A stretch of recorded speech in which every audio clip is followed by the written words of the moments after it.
SSLC March 2026 പരീക്ഷയ്ക്ക് കേരളത്തിൽ 3031 പരീക്ഷാ കേന്ദ്രങ്ങളിലായി 4,17,497 കുട്ടികളും ഗൾഫ് മേഖലയിൽ 7 പരീക്ഷാ കേന്ദ്രങ്ങളിലായി 633 കുട്ടികളും ലക്ഷദ്വീപിൽ 9 പരീക്ഷാ കേന്ദ്രങ്ങളിലായി 386 കുട്ടികളും 2026 മാർച്ചിലെ SSLC പരീക്ഷയ്ക്ക് രജിസ്റ്റർ ചെയ്തിട്ടുണ്ട്.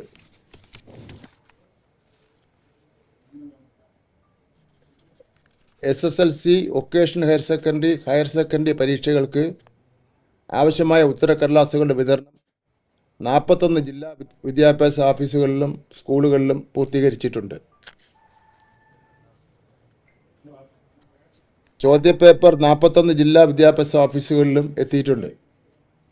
സോർട്ടിംഗ് പൂർത്തിയാക്കി ബാങ്ക്, ട്രഷറി എന്നിവയുടെ സേഫ് ലോക്കറിലേക്ക് മാറ്റിയിട്ടുണ്ട്.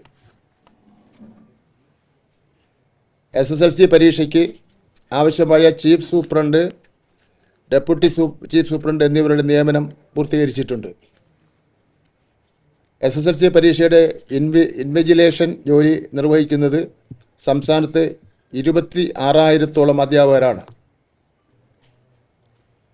ഉത്തരക്കടലാസ് മൂല്യനിർണ്ണയവുമായി ബന്ധപ്പെട്ട് ഏകദേശം 950 അഡീഷണൽ ചീഫ് എക്സാമിനർമാരെയും 9,000 എക്സാമിനർമാരെയും 72 ക്യാമ്പുകളിലായി നിയമിക്കുന്നതിനായി ഇതിനകം തന്നെ അപേക്ഷകൾ സ്വീകരിച്ചിട്ടുണ്ട്. പ്രസ്തുത അധ്യാപകർക്ക് മാർച്ച് 2-ാം വാരത്തിൽ തന്നെ നിയമന ഉത്തരവ് നൽകുന്നതാണ്. മൂല്യനിർണ്ണയ ക്യാമ്പുകൾ ഏപ്രിൽ മാസം 7-ന് ആരംഭിച്ച് ഏപ്രിൽ 28-ന് പൂർത്തീകരിക്കും. ഫലപ്രഖ്യാപനം 2026 മെയ് 3-ാം വാരത്തിനുള്ളിൽ SSLC പരീക്ഷകളുടെ ഫലപ്രഖ്യാപനം നടത്തുന്നതാണ്.